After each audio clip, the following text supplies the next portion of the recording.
Yes. I'll ask our new administrator, are you ready? I am ready. Okay. This is so exciting. Can I take a picture of you down there? Okay, Liz, whenever ready. The following is the agenda for the regular council meeting of the Borough of Pompton Lakes, Mayor and Council, a municipal corporation in the county of Passaic. The meeting will begin at 7:30 PM on May 25th, 2022, in the municipal building. Consistent with the New Jersey Open Public Meetings Act, the meeting will be open for public comments. Public comments may be made at designated times during the meeting and may be submitted in writing to be read aloud during the meeting. Comments to be read at the meeting must be submitted at least 24 hours prior to the meeting by email or to the clerk's office at 25 Lenox Avenue, Pompton Lakes, New Jersey, and must be of a length that can reasonably be read within the time limit for public comment. Thank you. Please stand for a flag salute. Pledge allegiance. To the flag of the United States of America and to the republic for which it stands, one nation, under God, indivisible, with liberty and justice for all. Please remain standing just for a moment of silence for the devastation in Texas.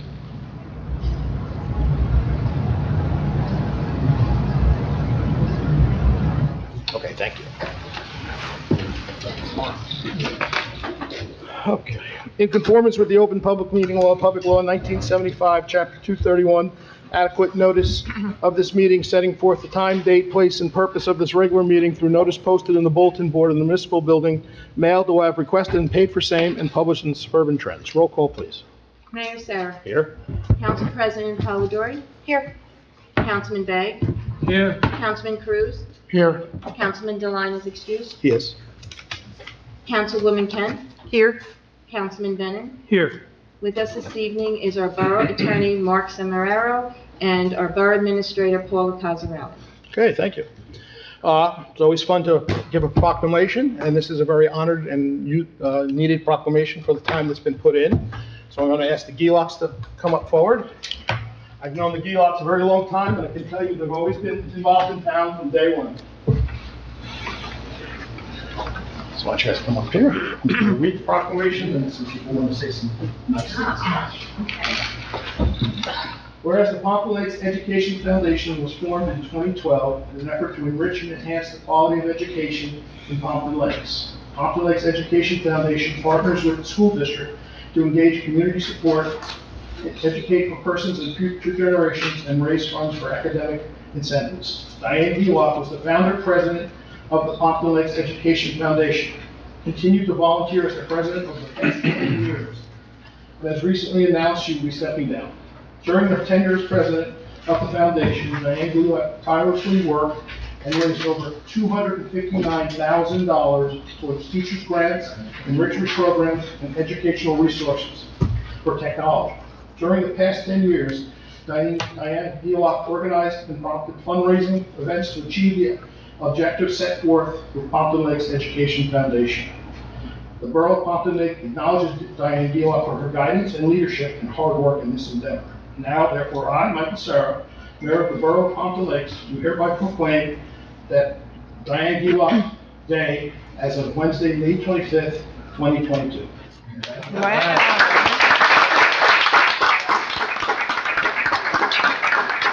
Now, for people at home, and I'm sure some other people are going to speak about it, this started from nothing, correct? And grew into a huge thing. Having two teachers who teach in the school district, it means a lot to them to get these little extras, after the fact. And during our tough times, it really helped out. So I'm going to ask whoever would like to come up first. Sure. Sure. Sure. Can we sit down? You can stay right there. Thank you. So, I don't know which way to go. Face the camera, you're on film. Oh, okay. Now you're talking.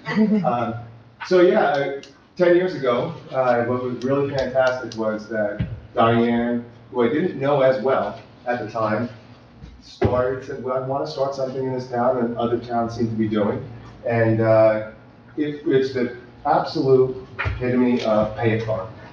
Her kids were done with school, so rather than just kind of rolling off into the sunset, Diane started probably an endeavor, not realizing how much work was going to be involved with it. But actually, as of today, almost 300,000 So there's gonna be another 30,000 being donated. But the first thing, I remember our very first meeting that we were together, and it was, this is what we want to start, we're not sure, we have no money, and we don't really know what we're gonna give the money to.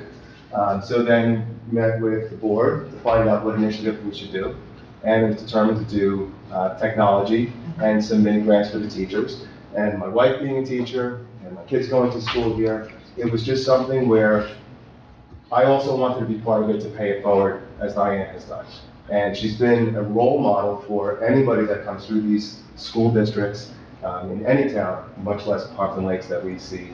So I know I speak on behalf of many, many, many, many people. But thank you for all the service you put in, and your family who has been supportive through everything. To raise this kind of money and where it's going is just a fantastic endeavor. So thank you, Diane, for your service and for inspiration and role model in what you've been doing. Thank you, MJ. It was a Thank pleasure you. working with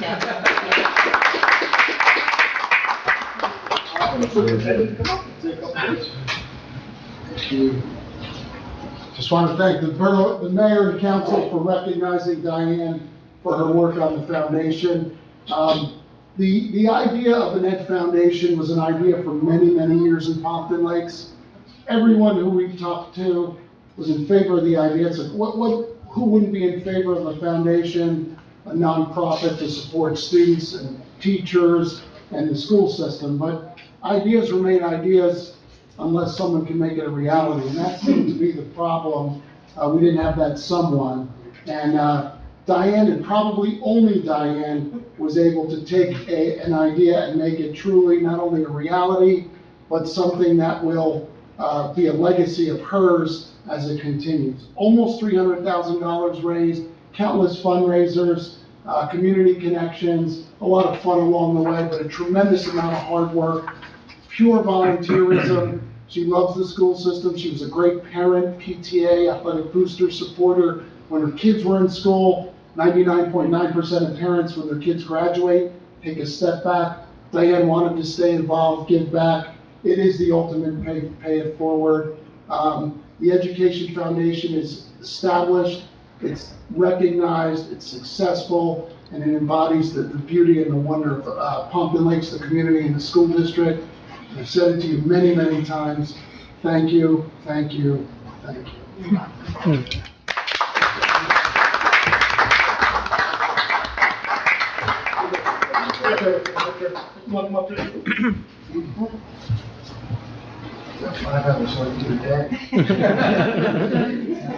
Many a turkey tray, that's what we can do. Okay, thank you. And that's your chance. You don't have to.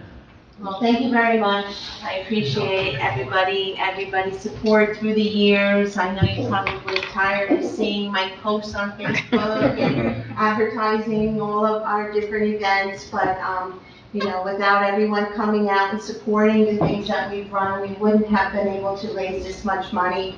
Obviously, if I didn't like doing it, I wouldn't have done it for 10 years, but I'm glad to be stepping down because I'm moving on to the next chapter. We're gonna have some grandchildren soon, and I'll be looking forward to that. But I appreciate this, it means a lot, and I look forward to supporting the foundation as it moves forward with our new, we do have some people willing to volunteer, so it's a good thing, and hopefully it will continue its good work. Good. So thank you And so that's great, much. let's continue. Good. Yeah, Thank you. thank you. Very nice.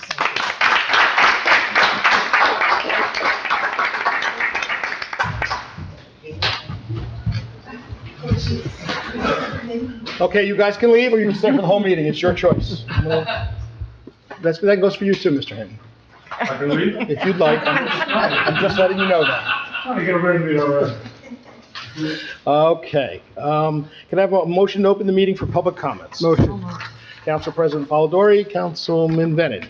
All in favor? Aye. Against? Anyone from the public like to address? Please step up.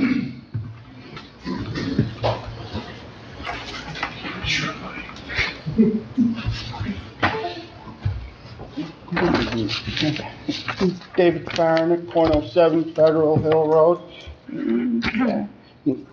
Yeah, according to the project with the new apartments and whatnot coming around. And, then if I recall right, there's about like 70 or 100 of them that are gonna be built up by Randy and I. 54. On Montclair, is that what you're talking about? Yeah, Yeah, 54. 54 of them, okay. So less than I thought, okay. Yeah, and the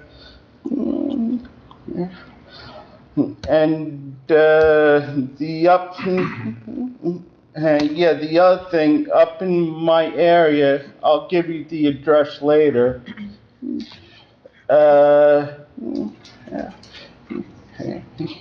Yeah, I saw a house that's up by me that put furniture out and so forth about 2 to 3 days before the trash pickup day. And the night I was at the current bid meeting, and also one a couple months ago, then if I remember right, if Rob Walker said that if you see anything like so, then are you supposed to notify the police department? The rule in the town right now is it's supposed to be out 6 o'clock the day before your garbage pickup. Yeah, Some people do not follow that rule. I mean, if somebody wants to call in, they could call the building department and say, hey, look, the garbage was out there early, and if they have time, they'll come and take a look at it. But, we're trying to just educate more than fine anybody and make them understand that that's supposed to be out at 6 o'clock, not at, 3 o'clock in the afternoon. But some people don't understand that right away. Yeah, true. Yeah, they still do it like lunchtime the day before, or 2 days or so. Yeah. And let me just see.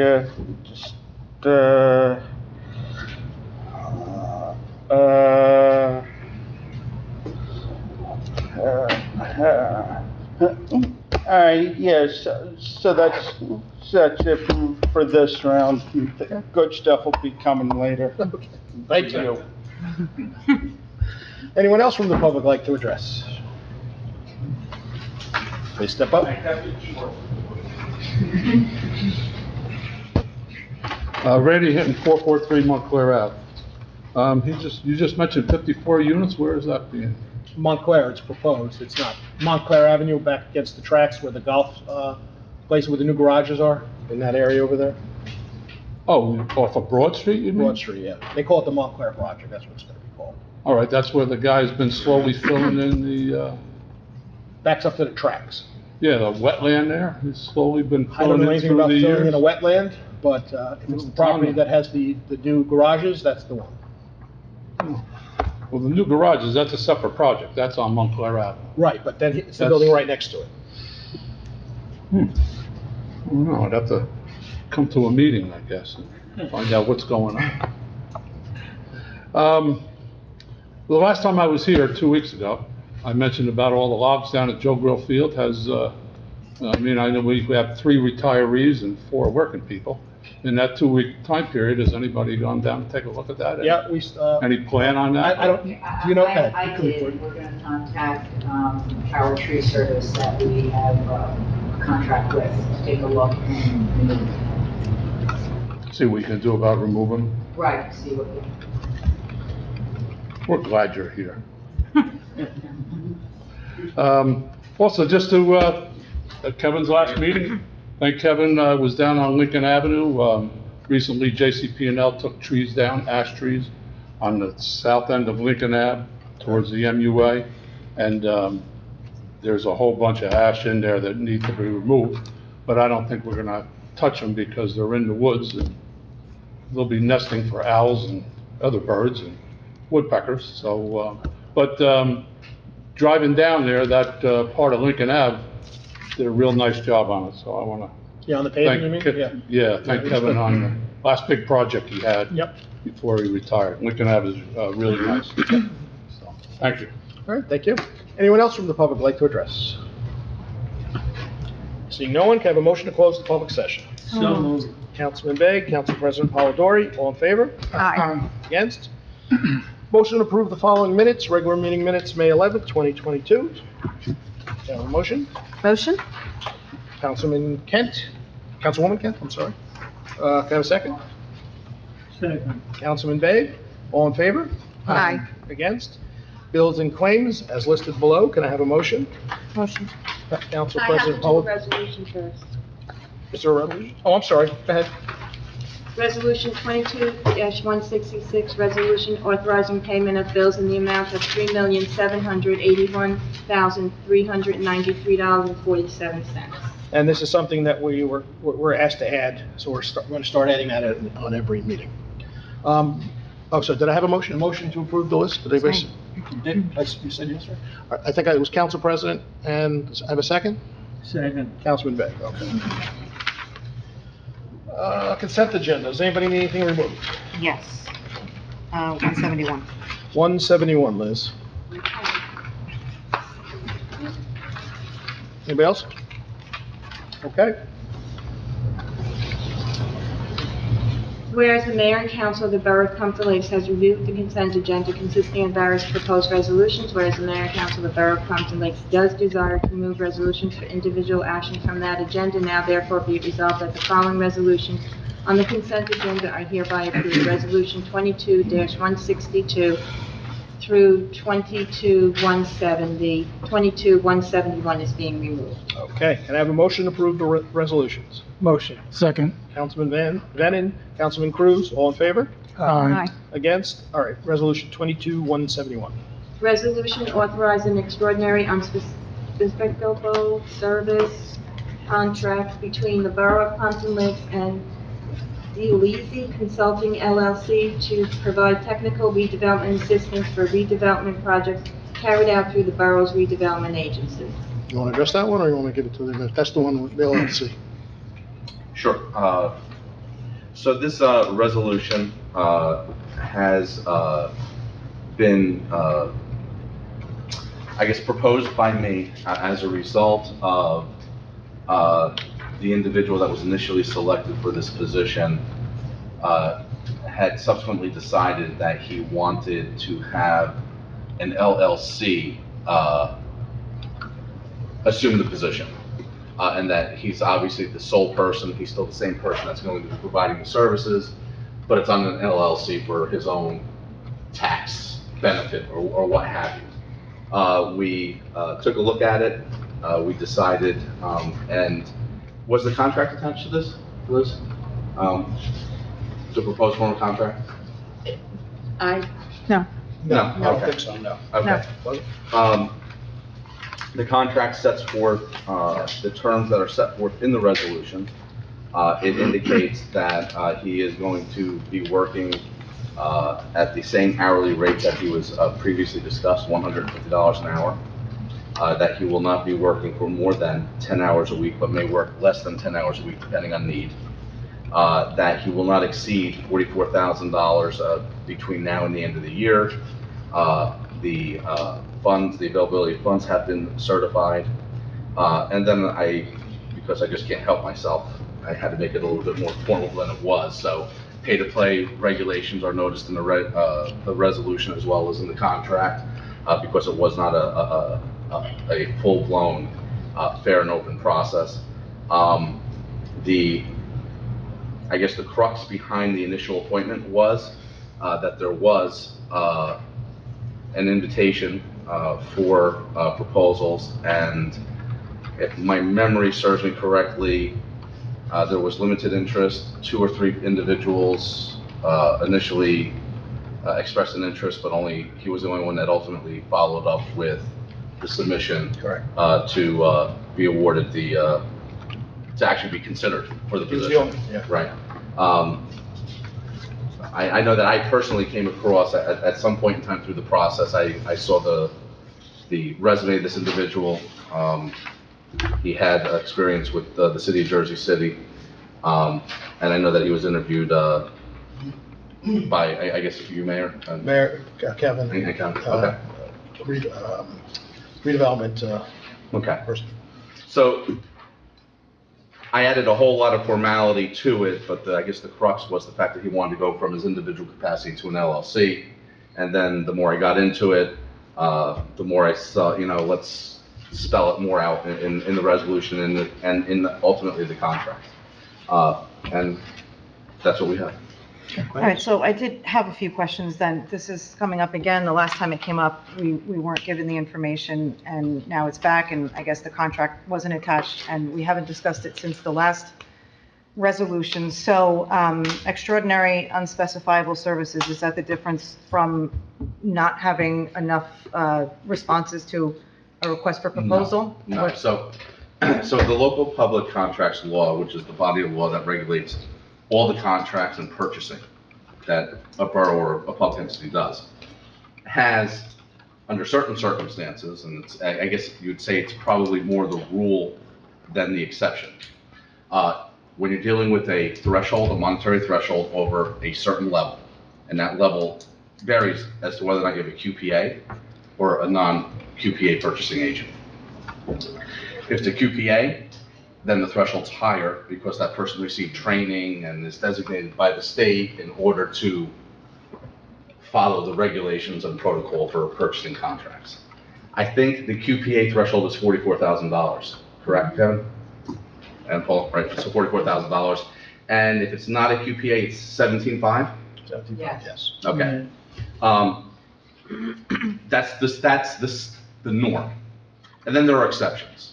There's this thing known as the state contract, where the state ends up going into contract through a competitive process with a whole bunch of service providers and suppliers, and you don't have to go through public bidding if you're going to exceed that threshold.